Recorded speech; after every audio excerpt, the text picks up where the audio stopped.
ಆತ್ಮೀಯ ವೀಕ್ಷಕರೇ, ನೀವು ನೋಡ್ತಾ ಇರೋ ನಂಬರ್ 1 ಚಾನಲ್ಗೆ ಸ್ವಾಗತ ಬಯಸುತ್ತೇನೆ. ವೀಕ್ಷಕರೇ, ನಾನು ಸೈಯದ್. ವೀಕ್ಷಕರೇ, ಸಾರ್ವಜನಿಕರಿಗೆ ಯಾರೂ ತೊಂದರೆ ಕೊಡಬಾರ್ದು.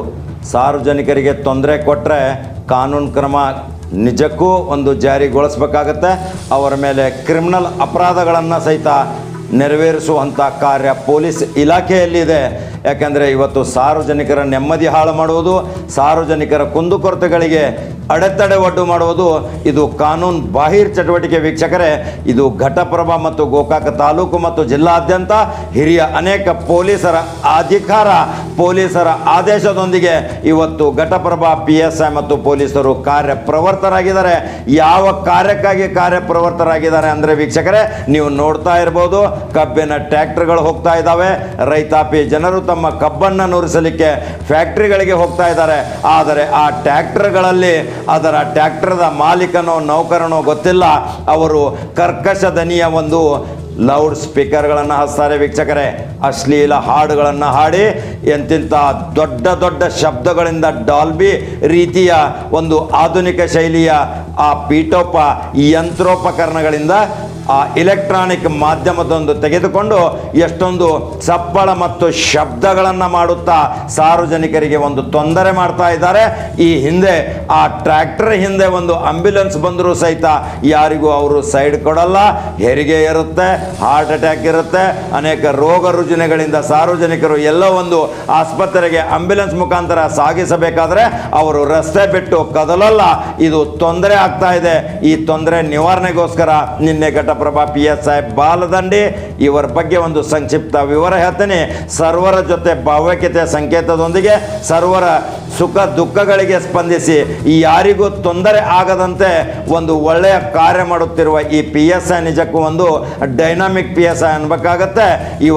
ಇವರ ಹೆಸರನ್ನು ಈಗಾಗಲೇ ಜಿಲ್ಲಾ ಪೊಲೀಸ್ ವರಿಷ್ಠಾಧಿಕಾರಿ IGP ಸುಹಾಸ್ ಹತ್ರ ಸಹಿತ ನಾವು ಚರ್ಚೆ ಮಾಡಿದಾಗ ಒಳ್ಳೆಯ ಒಬ್ಬ PSI ಘಟಪ್ರಭಾದಲ್ಲಿ ಇದ್ದಾನೆ ಅಂತ ಅವರೇ ಸಹಿತ ಹೇಳಿದ್ದು ಸಹಿತ ನಾವು ಈ ಹಿಂದೆನೂ ಹೇಳಿದ್ದೀವಿ, ಇನ್ನು ಮುಂದೇನು ಹೇಳ್ತೀವಿ. ವೀಕ್ಷಕರೇ, ಈ ಕರ್ಕಶ ದನಿಯ ಟ್ರ್ಯಾಕ್ಟರ್ಗಳನ್ನು ಅವರನ್ನು ಜಪ್ತು ಮಾಡುವ ಅಧಿಕಾರ ಪೊಲೀಸರಿಗಿದೆ. ಅವನು ಯಾವ ರೀತಿ ಆ ಟೇಪ್ ರಿಕಾರ್ಡರ್ಗಳನ್ನು ಹಚ್ಚಿ ಸಾರ್ವಜನಿಕರಿಗೆ ತೊಂದರೆ ಕೊಡ್ತಾ ಇದ್ದಾರೆ ಅದನ್ನು ಕಿತ್ಕೊಂಡು ಆ ಟೈರಲ್ಲಿ ಹಾಕುವಂಥ ಪರಿಸ್ಥಿತಿ ನಿರ್ಮಾಣ ಆಗೋಕ್ಕಿಂತ ಮುಂಚಿತ ರೈತಾಪಿ ಜನರು, ರೈತ ಸಂಘದ ಕಾರ್ಯಕರ್ತರು ಇವರಿಗೆ ಒಂದು ಪ್ರೇರಣೆ ಆಗಬೇಕು, ಒಂದು ತಿಳುವಳಿಕೆ ಹೇಳಬೇಕು. ರೈತ ಸಂಘದ ಮುಖಂಡರು ಇಂಥ ಹೀನ ಕೃತ್ಯಗಳಿಂದ ಜನರಿಗೆ ತೊಂದರೆ ಆಗುತ್ತೆ. ಯಾಕಂದರೆ ಸಾರ್ವಜನಿಕರು ಪ್ರತಿ ರೈತ ಸಂಘದ ಹೋರಾಟಕ್ಕೆ ಬೆಂಬಲ ವ್ಯಕ್ತಪಡಿಸುತ್ತಿದ್ದಾರೆ. ಅನ್ನದಾತನ ಪರವಾಗಿ ನಿಂತು ಅನೇಕ ಹೋರಾಟಗಳಲ್ಲಿ ಬುದ್ಧಿಜೀವಿಗಳು ಮತ್ತು ಈ ಮಾಧ್ಯಮ ಮಿತ್ರರು ಸಹಿತ ರೈತ ಸಂಘದ ಹೋರಾಟದಲ್ಲಿ ಪ್ರಮುಖವಾಗಿ ಗುರಿ ತಲುಪುವಲ್ಲಿ ಅವರ ಪ್ರಮುಖ ಬೇಡಿಕೆಗಳನ್ನು ಸರ್ಕಾರದ ಮೇಲೆ ಒತ್ತಡ ಮತ್ತು ಪ್ರಭಾವ ಬೀರುವಲ್ಲಿ ಪ್ರಮುಖ ಪಾತ್ರ ವಹಿಸಿದ್ದಾವೆ. ಇವತ್ತು ನಾವು ನೋಡ್ತಾ ಇದ್ದೀವಿ, ಬೆಳಗಾವಿ ಜಿಲ್ಲೆಯಾದ್ಯಂತ ಅದರಲ್ಲೂ ಗೋಕಾಕ ತಾಲೂಕಿನಲ್ಲಿ ಈ ಟೇಪ್ ರಿಕಾರ್ಡ್ ಟ್ರ್ಯಾಕ್ಟರ್ಗಳಲ್ಲಿ ಅಳವಡಿಸಿ ಸಾರ್ವಜನಿಕರಿಗೆ ತೊಂದರೆ ಕೊಡುವ ಹಾವಳಿ ತುಂಬ ಆಗಿದೆ. ತಕ್ಷಣ ಇದನ್ನು ನಿಲ್ಲಿಸಬೇಕು. ಜನರಿಗೆ ತೊಂದರೆ ಆಗುವಂಥ ಪರಿಸ್ಥಿತಿ ಯಾರೂ ಸಹಿತ ಮಾಡಲಿಕ್ಕೆ ಅಧಿಕಾರ ಹೊಂದಿಲ್ಲ. ಅದಕ್ಕೆ PSI ಒಂದು ನಿನ್ನೆ ಸಾರ್ವಜನಿಕ ಒಂದು ಸಭೆ ಕರೆಸಿ ಟ್ರ್ಯಾಕ್ಟರ್ ಮಾಲೀಕ ಮತ್ತು ಟ್ರ್ಯಾಕ್ಟರ್ ನೌಕರರನ್ನು ಕರೆದು ಒಂದು ತಿಳುವಳಿಕೆಯ ಸಭೆ, ಒಂದು ಎಚ್ಚರಿಕೆ ಗಂಟೆ ಕೊಟ್ಟಿದ್ದಾರೆ. ಆ ಎಚ್ಚರಿಕೆ ಗಂಟೆ ಮೀರಿದರೆ ಆ ಟೇಪ್ ರಿಕಾರ್ಡ್ಗಳನ್ನ ಜಪ್ತು ಮಾಡಿ ಆ ಟೈರ್ ಟ್ರ್ಯಾಕ್ಟರ್ದಲ್ಲಿಯೇ ಅದನ್ನು ನುಚ್ಚು ನೂರು ಮಾಡುವಂಥ ಪರಿಸ್ಥಿತಿನೂ ಸಹಿತ ಮಾಡುವಲ್ಲಿ ನಾವು ಹಿಂದೇಟು ಹಾಕೋಲ್ಲ ಅಂತ ಖಡಕ್ ಎಚ್ಚರಿಕೆ ನೀಡಿದ ಘಟಪ್ರಭಾ PSI ಏನು ಮಾತಾಡಿದ್ದಾರೆ ನೀವು ನಮ್ಮ ದೃಶ್ಯದಲ್ಲಿ ನೋಡಬಹುದು. ವೀಕ್ಷಕರೇ, ಇದರಿಂದ ಸಾರ್ವಜನಿಕರಿಗೆ ಅನುಕೂಲ ಆಗಬೇಕು. ಸಾರ್ವಜನಿಕರಿಗೆ ಯಾವುದೇ ಸುಖ ದುಃಖಗಳಿಗೆ ಸ್ಪಂದಿಸಬೇಕು. ಆಸ್ಪತ್ರೆಗೆ ಹೋಗುವ ಪರಿಸ್ಥಿತಿ ನಿರ್ಮಾಣ ಆಗುವಂಥ ಪರಿಸ್ಥಿತಿಯಲ್ಲಿ ಆಂಬ್ಯುಲೆನ್ಸ್ಗೆ ಹಿಂದೆ ಮುಂದೆ ನೋಡಿಕೊಂಡು ದಾರಿ ಬಿಡಬೇಕು. ಸಾರ್ವಜನಿಕರ ವಾಹನಗಳನ್ನು ಸಹಿತ ಇವರು ಯಾವುದೇ ಟ್ರಾಫಿಕ್ ಜಾಮ್ ಮಾಡಿ ಜನರಿಗೆ ತೊಂದರೆ ಮಾಡುವಂಥ ಪರಿಸ್ಥಿತಿ ನಿರ್ಮಾಣ ಮಾಡಬಾರ್ದು. ಇದಕ್ಕೆ ರೈತ ಮುಖಂಡರು ಇವರಿಗೆ ತಿಳುವಳಿಕೆಯನ್ನು ಸಹಿತ ಹೇಳಬೇಕು.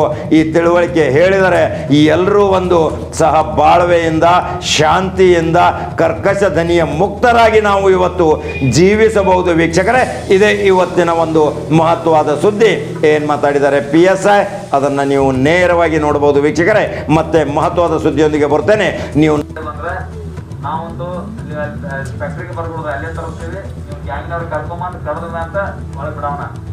ಅದ ಅಡ್ವಾನ್ಸ್ ಹೇಳ್ತೀನಿ. ನಾನು ಮೈಕ್ ಮೇಲೆ ಮಂಡಿ ಹೇಳಿದ್ದೆ, ನೀವು ಮುಸ್ಲಿ ನಾವು 3 ಮೈಕ್ ಮಾಡಿ ಹೇಳಿ ಈಗ ಹೇಳತ್ತೆ. ಯಾರ ತುದಿ ವರ್ಕ್ ಮಾಡಿ ಹೇಳಿದ್ರ ಪಾಠ ಬಿಟ್ಟು ಹೊರಗಿದ್ರೆ ರೈಟ್ ಲೆಫ್ಟ್ ಪಾಠ ಕಾಣ್ಬೇಕಿದೆ ಹೆಂಗ್ ನಿಂತಾವಲ್ಲ ಗಾಡಿಗಳು ಪಾಠ ಸೈಡ್ ಕಾಣ್ಬೇಕು ನಮ್ಗೆ. ಈ ಪಾಠ ಕಾಣ್ದ ಕಬ್ಬಟ್ಟ ಕಾಣಕತ್ತಂದ್ರ ಗಾಡಿ ಅಲ್ಲೇ ತರ್ಸವ ನಾನು ಟೇಪ್ ಕಿತ್ಕೊಂಡ್ ಗಾಡಿಯಾಗಿರ್ತೀನಿ. ಟೇಪ್ ಅಂತೂ ಹತ್ತಂಗಿಲ್ಲ, ಅದೊಂದು ಫಿಕ್ಸ್. ಟೇಪ್ ಗಾಡಿಯಾಗಿರ್ತೀನಿ, ಗಾಡಿ ತುದಿ ಯಾರು ಹೊರಗೆ ಮಾಡಿ ಹರ್ಕೊಂಡಿರ್ತಾರೆ ಗ್ಯಾಂಗ್ ಕಬ್ ಕರ್ಕೊಂಡ್ ಮ್ಯಾಲೆ ಹರ್ಕೊಂಡ್ ಬರ್ಮಟ ಅಲ್ಲೇ ತರ್ಕೋಣ. ಅದು ಈಗ ಹೇಳ್ತಾರೆ, ಈಗ ಒಂದು 1000 ಮಂದಿಗೆ ಹೇಳ್ಬೇಕು ನೀವು ಹಿಂಗೆ ಹೇಳ್ಯಾರಂತೇಳಿ. ನಾವು ಸುಮ್ಮ ರೈತರಿಗೆ ತೊಂದರೆ ಮಾಡ್ಬೇಕು ಸುಮ್ಮನೆ ತೊಂದರೆ ಅಂದ್ರೆ ನಾವೆಲ್ಲ ಜನರನ್ನು ಕಾಪಾಡ್ಬೇಕಾಗ್ತದೆ. ನಾವು ನೀವು ರಸ್ತೆ ನೋಡಕ್ಕಾಗಲ್ಲ. ರಸ್ತೆ ಮೇಲೆ ನೋಡಿ ಮೊದಲೆಲ್ಲ ಸಿಂಗಲ್ ರೋಡ್ ಅದಾವ. ಈ ಸಿಂಗಲ್ ರೋಡ್ ಬರಾಕತ್ತಿರೋ ನಿಂತ ಆಂಬುಲೆನ್ಸ್ ಬರ್ಲಿ, ಪೊಲೀಸ್ ಗಾಡಿ ಬರ್ಲಿ, ಯಾರು ಬೇಕಾದ್ರೆ ಬಂದು ಸೈಡ್ ಕೊಡಂಗಿಲ್ಲ. ಇಲ್ಲ ಯಾವ ಸೈಡ್ ಬಂದು ಏನಾರ ಅವ್ರು ಜಗ ತೆಗಿರು. ಇದೆಲ್ಲ ಆಗಂಗಿಲ್ಲ. ನಾವು ಹೇಳ್ತೀವಿ ಈಗ ನಾವು ಎಲ್ಲರ ಪರವಾಗಿದ್ದೀವಿ. ನಿಮ್ಗೆ ಅನುಕೂಲ ಆಗಬೇಕು, ಬೇರೆದವ್ರ ರಸ್ತೆ ಮೇಲೆ ಹೋಗಾಗ ಅನುಕೂಲ ಆಗಬೇಕು. ನಿಮ್ ಕಲ್ಲು ಸರಿಯಾದ ರೀತಿ ಫ್ಯಾಕ್ಟ್ರಿಗಳು ತಪ್ಪಬೇಕು. ನೀವು ತುಂಬ ಬಂದು ನಾವು ತಲೆಗೆ ಕಿರಿಕಿರಿ ಮಾಡ್ಬೇಕಾಗ ಟೇಪ್ ಹಚ್ಚ ಹಾಕಿದ್ರೆ ದಂಡ ಹಾಕ್ತೀವಿ, ಕಬ್ಬು ಹೊರಗಡೆ ದಂಡ ಹಾಕ್ತೀವಿ. ಹಂಗಾರೆ ಪರಿಸ್ಥಿತಿ ಗಂಭೀರ ಆಕತಿ. ಹೌದಾ? ನಿಮ್ಗೆ ಎಷ್ಟು ಪೇಮೆಂಟ್ ಎಷ್ಟಿರ್ತೈತಿ, ಎಷ್ಟು ಉಳಿತೈತಿ ನಮಗ್ ಗೊತ್ತಿರ್ತೈತಿ. ಅದಕ್ಕೆ ಕಿರಿಕಿರಿ ಆಗಬಾರ್ದು ಅಂದ್ರೆ ತುದಿ ವರ್ಕ್ ಮಾಡ್ಯಾರ ಸೈಡ್ ಪಾಠ ಬಿಟ್ಟು ಹೊರಗಡೆ ಗಾಲಿ ಬಿಟ್ಟು ಹಾಕಿ ಬಿಡ್ತೀವಿ. ತುದಿ ವರ್ಕ್ ಮಾಡಿ ಪಾಠ ಬಿಟ್ಟು ಹೊರಗಡೆ ತುದಿ ವರ್ಕ್ ಮಾಡಿ ಏರಿಯೋದಿಲ್ಲ. ಈಗ ಪಾಠ ಅಲ್ಲ ರೈಟ್ ಲೆಫ್ಟ್ ಇರ್ತಾವಲ್ಲ, ಪಾಠ ಕಬ್ಬು ಕರ್ಕೊಂಬರಿ ಏನಾಗುತ್ತೆ ಕೊಟ್ಟೆಲ್ಲ ಕಿರಿಯಲ್ಲ. ಕಬ್ಬಿದ್ದ ನಮಗೂ ಗೊತ್ತಾಗತ್ತೆ. ಕಬ್ಬು ಅಂತ ಸೈಡ್ ಬಂದು ಕಡಿಬೋದಲ್ಲ, ನಾವ ನಿಂತಿರ್ಲಿ ಸೈಡ್ ಬಂದು ಕಡಿಬೋದಲ್ಲ. ಕರೆಕ್ಟಾಗಿ ಎರ್ಕೊಂಬರಿ. ರೋಡ್ದಲ್ಲಿ ತರಬಿಡ್ತೀವಿ, ಊರಾಗ ಹೋಗಿ ತರಬೇಡ್ರಿ. ಊರ್ ಬಿಟ್ಟು ಮುಂದೆ ತರಬೇಕು. ಮೇನ್ ರೋಡ್ ಬಂದು ತರಬೇಕಿಲ್ಲ. ಒಬ್ಬ ಹುಡುಗನಾಗ ಹಿಂದ ಮುಂದೆ ನೋಡಿ ಚಾಲೂ ಮಾಡ್ಬೇಕು. ಯಾವ ಹುಡುಗರು ಇರ್ತಾವ, ಯಾರು ಇರ್ತಾರೋ. ಕೆಲವೊಂದಿಗೆಲ್ಲ ರಸ್ತೆ ಮೇಲೆ ತರಿಬರ್ತಿಲ್ಲಿ ಯಾವ ಮಕ್ಕಳು ಇರ್ತಾನೆ ಅಲ್ಲಿ. ನೀತಿ ಯಾರಿಗೆ ಕೇಳಂಗಿಲ್ಲ, ನೀತಿ ಬರ್ತದೆ ಮಕ್ಕಳು ಇರ್ತಾನೆ. ಅದಕ್ಕೆ ದಯಮಾಡಿ ಇದನ್ನೆಲ್ಲ ನೀವು ಪಾಲನೆ ಮಾಡಬೇಕು. ಮತ್ತೇನಂದ ಎಲ್ಲ ನಾವು ನೋಡಿ ಹೊಸ ಮ್ಯಾನುಫ್ಯಾಕ್ಚರ್ ಟ್ರಾಕ್ಟರ್ಗಳು ರೇಡಿಯಂ ಎಲ್ಲ ಇದ್ದ ಪೊಲೀಸರು ಹತ್ತಾರ ತಿಳ್ಕೊಕ್ ಹೋಗ್ಬೇಡ್ರಿ. ನೀವು ರೇಡಿಯಂ ಕಂಪಲ್ಸರಿ ಯಾವ ಟ್ರಾಕ್ಟರ್ಗ ಎತ್ತಿನ ಬನ್ನಿ ಎಲ್ಲಕ್ಕೂ ರೇಡಿಯಂ ಕಂಪಲ್ಸರಿ ಇರಲೇಬೇಕು. ಏನು ಲೈಟ್ ಕೊಟ್ರೆ ನಿಂತೈತಲ್ಲ, ನಿಂತಿದ್ರೆ ಮುಂದೆ ಟ್ರಾಕ್ಟರ್ ಮಾಡೋದು ಯಾರಿಗೂ ಗೊತ್ತಾಗಿಲ್ಲ. ಬರೀ ಕಬ್ಬು ಕಾಂತ ಒಂದು ಕಮ್ಮಿ ಬಂದಾಗ ಗೊತ್ತಾಗ್ತದೆ, ಒಳಗೆ ಸೇರಿಸಿ ಬಿಡ್ತಾನ ನಾವು. ನೀವು ರೇಡಿಯಂ ಹತ್ತಕ್ಕೆ ಒಂದು 50 ರೂಪಾಯಿ 100 ರೂಪಾಯಿ ಖರ್ಚು ಮಾಡೋಕ್ಕಾಗಲ್ಲ. 10 ಲಕ್ಷ 15 ಲಕ್ಷ ಕೊಟ್ಟು ಟ್ರಾಕ್ಟರ್ ತಗೋದ್ರಿ. ಕಂಪಲ್ಸರಿ ನಿಮ್ಮ ಟ್ರಾಕ್ಟರ್ಗಳಿಗೆ ಇಂಜನ್ಗೆ ಎರಡೇ ಡಾಬಿಗೆ ಎಲ್ಲಾಗ ರೇಡಿಯಂ ಹಚ್ಚಬೇಕು.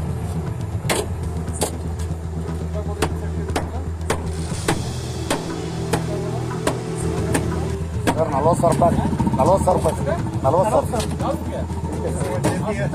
ಹೌದು ಸರ್. ಇಲ್ಲ ಸರ್ ಆಂಪ್ಲಿಫೈರ್ ಸರ್ ಅದು 40,000 ರೂಪಾಯಿ.